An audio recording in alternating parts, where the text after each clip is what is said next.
सभी संगीत प्रेमी ध्यान दें।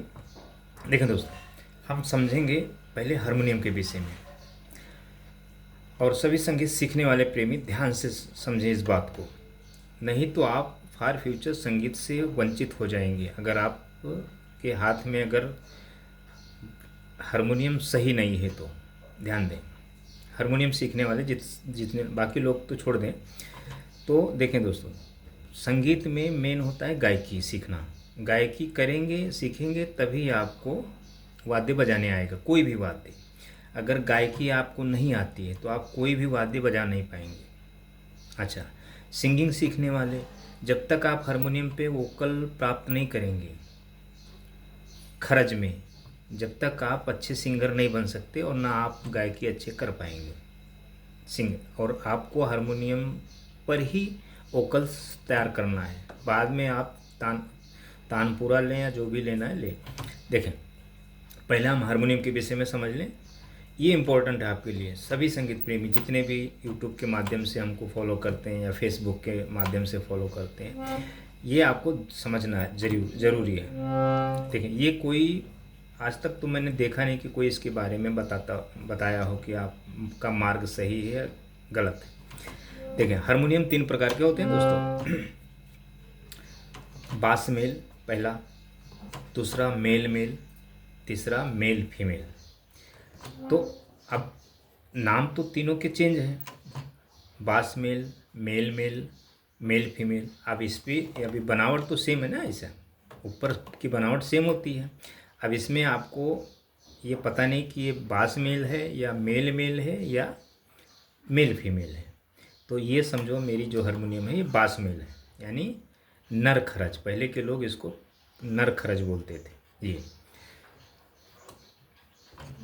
तो ये हमारी जो है, ये देखें, अब इसका समझा देता हूँ कैसे। ये सप्तक हो गया आपका खरज 12 स्केल।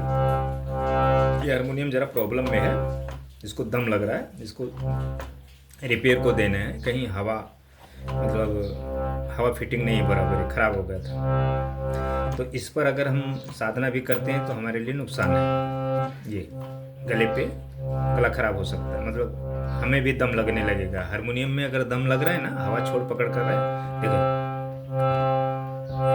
ये, तो हमारे गले में भी वही प्रॉब्लम हो जाएगी अगर मैं इस पर साधना करता हूँ। तो देखें, हारमोनियम आपकी कोई भी हारमोनियम हो आपके पास परफेक्ट होनी चाहिए, करेक्ट बजनी चाहिए। अच्छा, ये हो गया आपका खरज, और ये हो गया आपका मेल, समझ लें, और ये हो गया आपका फीमेल। ये सप्तक हो गया फीमेल, जैसे हम इसको, और ये हो गया आपका मेल, और ये हो गया आपका खरज यानी बास। साउंड बॉक्स में नहीं बेस और ट्विटर होता है ना, ऐसा। तो ये समझ लें, ये आपका ट्विटर हो गया और ये हो गया बेस। साउंड बॉक्स में नहीं, साउंड में होते 2 होते हैं ना, बेस और ट्विटर, ऐसे कुछ होता है। तो ये हो गया आपका बास, और ये हो गया आपका मेल, और ये हो गया आपका फीमेल। ध्यान दें, ये सप्तक। तो सप्तक यहाँ से ली जाती है, यहाँ काली से नहीं, यहाँ से, क्योंकि ये देखिए। तो अब देखिए बाकी, अब ये बास मेल है यानी खरज, नर खरज है ये। तो आप अगर संगीत सीखते हैं तो आपको ये पूरे जो खरज है आपको गले में उत्पत्ति करना है इसको।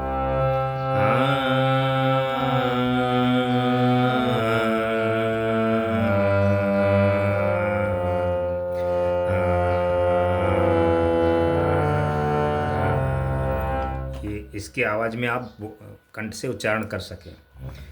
ये इसको उत्पत्ति की जाती है। फिर ये आपका मेल जो है ये पूरा उत्पत्ति की जाती है। तो चलिए वो एक अलग विषय है, पहले इसके बारे में समझें। अच्छा, ये जो खरज मेल है, नर खरज है, खरज हारमोनियम है, ये खरज हारमोनियम है। अच्छा, मेल मेल हारमोनियम समझ लें कि अब ये मेल है तो आपको ये सप्तक नहीं मिलेगा उसमें, मेल मेल हारमोनियम में। ये ध्यान दें, ये यहाँ से चालू होगा आपका, समझ ले। ये पार्ट आपका मैं हटा देता हूँ। अब आगे आपको 3 सप्तक, 3.5 सप्तक, 3.25 सप्तक जो भी है, अब ये मेल यहाँ से चालू हुआ ये, और अ, ये मेल हुआ, और समझ लें हाँ ये शायद ये मेरे हिसाब से नहीं रहता रहेगा। हाँ ये मेल है, तो ये मेल 1.5 पार्ट रहेगा उसमें आपके मेल में, और फिर आगे एक सप्तक आपको फीमेल मिलेगा एक, ये यहाँ से चालू होगा समझो, मेल हारमोनियम में यहाँ से पकड़ लेते हैं, क्योंकि मेरे पास एक हारमोनियम था मेल, तो अब ये जो सा है ना, ये हमारा सा एक, हाँ ये था, ये वाला सा ये था फ्रीक्वेंसी यहाँ से, और बाकी यहाँ इतने स्केल मंद्र में बजते थे। तो ये मेल तो यहाँ से हम समझ लेते हैं, यहाँ से ये हो गया आपका, यहाँ से समझ लेते हैं, ये सप्तक आपका हो गया मेल, और ये सप्तक हो गया आपका, ये हो गया आपका समझ लें मेल, और ये हो गया आपका मेल, फिर आगे एक फीमेल, 3 सप्तक, 3.5 सप्तक जो भी है। तो ये जो सी शार्प है आपका इस हारमोनियम का, यहाँ से शुरू होगा ये, और बाकी इतना मंद्र में आपके आएगा, तो ये भी मेल में आ गया ना ये, तो इसको मेल बोलते हैं। तो यहाँ से हम समझ लेते हैं, ये समझ लें मेल 2 सप्तक होगा, आगे फीमेल 1 सप्तक होगा, यानी 1.25 सप्तक, 3.5 सप्तक ले लें या 3.25 सप्तक ले लें। तो यहाँ से शुरू होता है मेल, और मेल नर, मेल और फीमेल, ये मेल पूरा होगा, ये यहाँ आ जाएगा ये मेल, और ये जो फीमेल है ये आपको यहाँ आ जाएगा। तो ये आपका जो सप्तक है यहाँ से शुरू होगा ये, और जो मेल है वो आपका यहाँ से शुरू होगा, यहाँ से पकड़ लें या यहाँ से पकड़ लें, ऐसे कुछ मुझे ध्यान नहीं है उतना, मेरे पास है एक हारमोनियम, तो ये स्केल शायद ये है या ये है, मुझे इतना ध्यान नहीं है। तो अब जिसके पास मेल हारमोनियम है या मेल फीमेल हारमोनियम है, वो तो समझ लें कि संगीत से वंचित अगर सीखता है सीखने वाला, तो संगीत से 100% वंचित हो चुका है वो, क्योंकि सरगम को रटा रहेगा, वो बोला रहेगा, अलंकार पलटे किया रहेगा हारमोनियम के माध्यम से, वोकल साधना किया रहेगा, तो वो संगीत से वंचित। हाँ, अगर उसको प्राप्त भी हुआ रहेगा, गाता बजाता भी रहेगा, तो फॉर फ्यूचर वो वंचित हो सकता है, क्योंकि गला खराब हो सकता है। क्योंकि जब तक आपके गले में ये पूरा मंत्र नहीं है वोकल, क्योंकि ये होना चाहिए, तो अगर ये है तब आप गायकी क्या करेंगे, या तो सी शार्प से गाएंगे, या सी स्केल से गाएंगे, या डी शार्प से गाएंगे, या इतने में आपकी रेंज होगी, या यहाँ से गाएंगे या यहाँ से गाएंगे, ये आपकी आवाज़ होगी, आवाज़ आपकी अच्छी होगी, लेकिन हारमोनियम इसको मैच करेगी।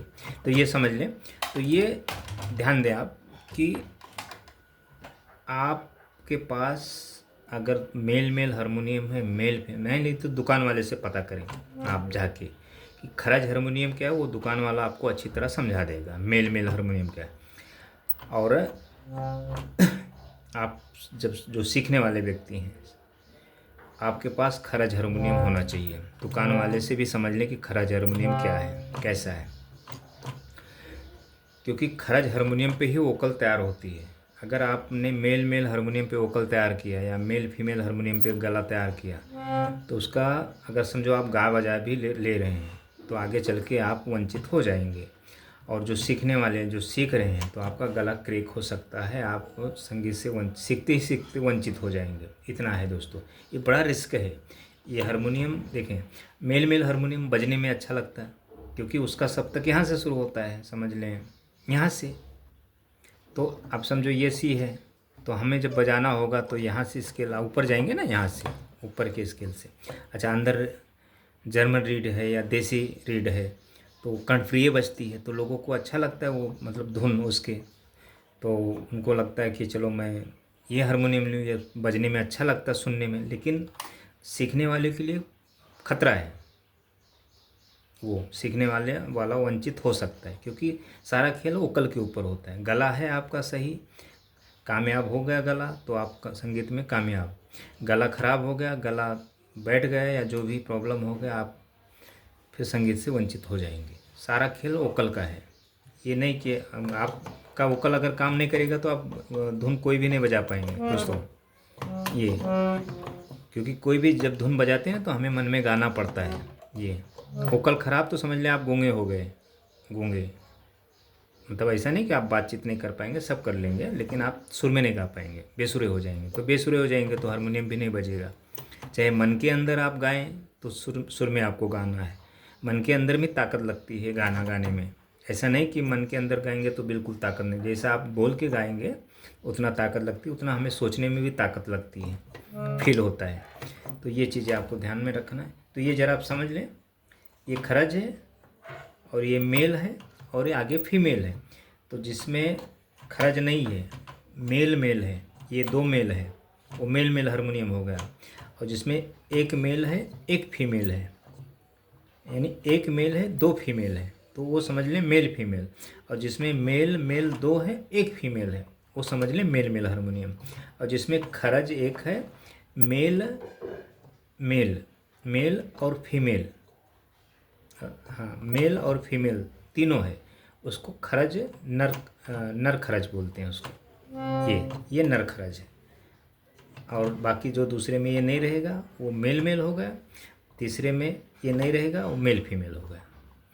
तो मेल कब ठीक है आपके लिए, जब आपको हारमोनियम के विषय में, आप एक सिंगर हैं, अच्छे गायकी करते, प्रोग्रामों में वही ज़्यादा चलते हैं, ये नहीं चलते। ये हारमोनियम ये चलेंगे तो आप धुन नहीं दे सकते, क्योंकि जो गॉड गिफ्टेड सिंगर होता है यहाँ से गाता है, यहाँ से वो नीचे नहीं उतर पाता है। ये तो यहाँ से गाएगा। जैसे अभी मंद्र में यहाँ से आएगा तो यहाँ मंद्र के वो सुर नहीं ले सकता है, वो आगे ही गाएगा ऊपर। यहाँ से गाएगा, यहाँ से गाएगा, यहाँ से गाएगा, यहाँ से गाएगा, यहाँ से ज़्यादा करके ऊपर, मेल फीमेल दोनों ऊपर यहाँ से। तो म्यूजिक के लिए वो ठीक होते हैं। तो इसमें हो गया आपका, समझ लें कि मेल भी आ गया, मेल और फीमेल हारमोनियम आ गया। तो वो कर्णप्रिय बजता है, सुनने में अच्छा लगता है। आप सुनते रहेंगे तो आपको लगता है कि क्या धुन बजते नहीं ऐसा। तो सीखने वाले के लिए तो बिल्कुल खतरा है वो। और जो शिक्षा देखते हैं मेल हारमोनियम से और मेल फीमेल के हारमोनियम से, वो गुरु नहीं है, वो गॉड गिफ्टेड है, उसे कुछ पता नहीं है, वो सिर्फ आपको बता रहा है। ये आपको ध्यान में रखना है। Thank you.